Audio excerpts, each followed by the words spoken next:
So what's up mga ka-action? Muli naman po tayo nagbabalik sa ating panibagong video, panibagong reaction mga ka-action, mga kakamping. Pag-usapan lang ho natin yung nasa screen na nakikita nyo po. Kung nakikita nyo po, si Senate Bato de la Rosa ho yan, nakagalang-galang na senador. Ayan po ha.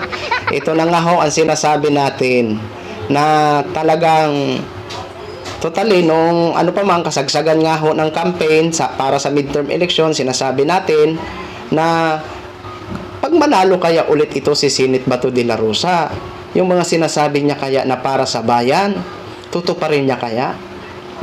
Yun po yung mga katanungan natin noon eh. Ngayon, napagbigyan nga siya ulit na manalo ulit bilang senador.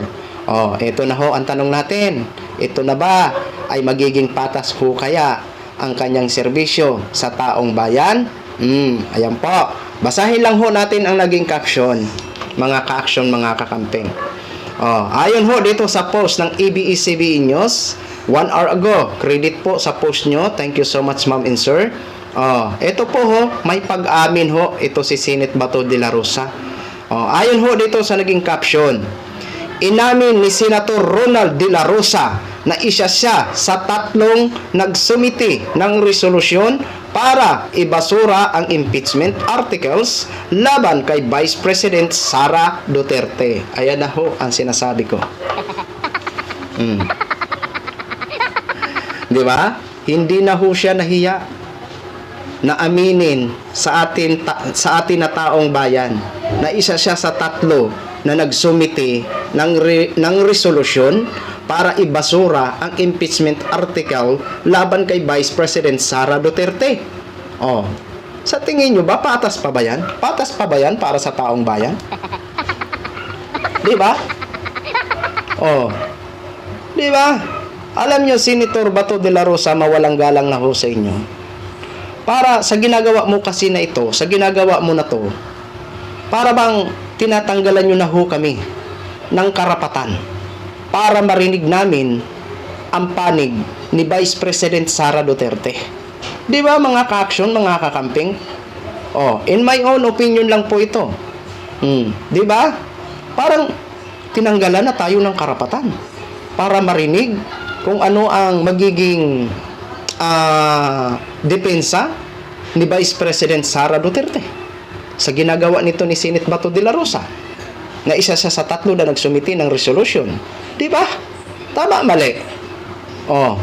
Alam nyo, Senator Bato de la Rosa, para maniwala ako o ang taong bayan na ang inyong serbisyo ay magiging patas sa taong bayan, dahil lahat naman ng taong bayan ay may ambag sa pagpapasweldo sa inyo. Di ba?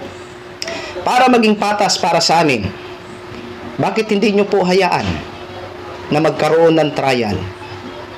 Di ba mas advantage pa yan kay Vice President Sara Duterte?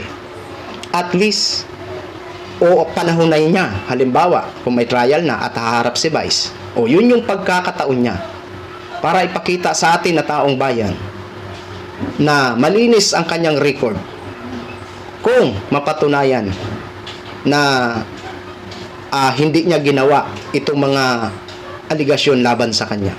Bakit hindi nyo bigyan ng pagkakataon, Senate Bato de la Rosa, na si Vice President Sara Duterte mismo ang magpapatunay sa taong bayan na malinis ang kanyang record? Diba? Dyan, masasabi ho namin, patas nga ho kayo. Diba? Naiintindihan ho namin kayo na mga supporters ho kayo na mga Duterte. Pero sana isipin nyo din po ang karapatan namin na malaman kung ano ang totoo. Diba? Hayaan nyo po muna na magkaroon ng trial. Diba? Kasi kung wala naman talagang anomalya, lalabas at lalabas din po ang totoo. At least maging malinis pa ang pangalan ni Vice President Sara Duterte sa taong bayan. Diba mga ka-action? Dito ho sa ginagawa mo po, isa din po ako na nadismaya sa'yo. Isa din po ako na nadidismaya sa'yo, Senate Bato de la Rosa. Pasensya ka na po, pero yun po yung ang naging opinion ko.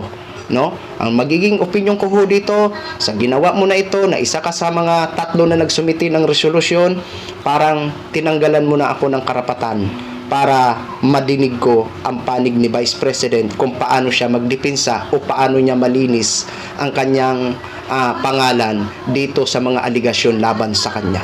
Kaya sana kung talagang ang serbisyo nyo ay para sa lahat na wala kayong pinipili, sana hayaan nyo po na magkaroon ng trial muna. Okay? So yun lang po mga ka-action, mga kakamping no. Gin-share ko lang ho sa inyo. Maraming salamat po sa ating mga viewers Luzon, Visayas at Mindanao all over the world. Ako po ang inyong lingkod, si The Action Man. Have a good day, everyone. Beautiful.